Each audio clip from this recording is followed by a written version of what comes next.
Blackstone Audio presents The Snow Goose by Paul Gallico. This book is read by Ralph Cosham. The Great Marsh lies on the Essex coast, between the village of Chelmsbury and the ancient Saxon oyster-fishing hamlet of Wickledroth. It is one of the last of the wild places in England, a low, far-reaching expanse of grass and reeds and half-submerged meadowlands, ending in the great saltings and mud-flats and tidal pools near the restless sea.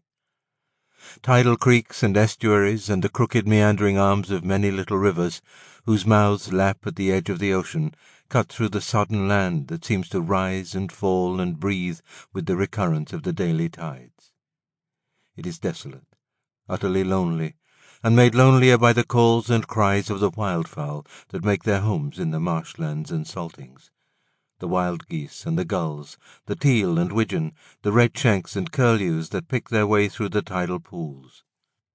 Of human inhabitants there are none, and none are seen, with the occasional exception of a wildfowler or native oyster fishermen who still ply a trade already ancient when the Normans came to Hastings.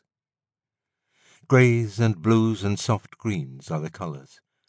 For when the skies are dark in the long winters, the many waters of the beaches and marshes reflect the cold and sombre colour. But sometimes, with sunrise and sunset, sky and land are aflame with red and golden fire. Hard by one of the winding arms of the little river Elder runs the embankment of an old sea-wall, smooth and solid, without a break, a bulwark to the land against the encroaching sea. Deep into a salting some 3 miles from the North Sea it runs, and there turns north. At that corner its face is gouged, broken and shattered.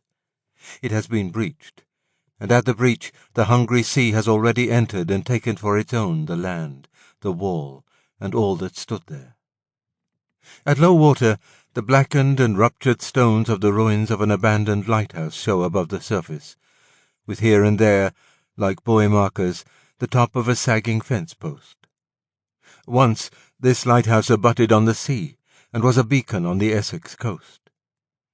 Time shifted land and water, and its usefulness came to an end. Lately it served again as a human habitation. In it there lived a lonely man. His body was warped, but his heart was filled with love for wild and hunted things. He was ugly to look upon, but he created great beauty.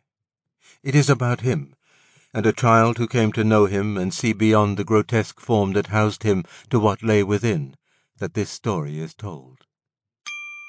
Sample complete. Ready to continue?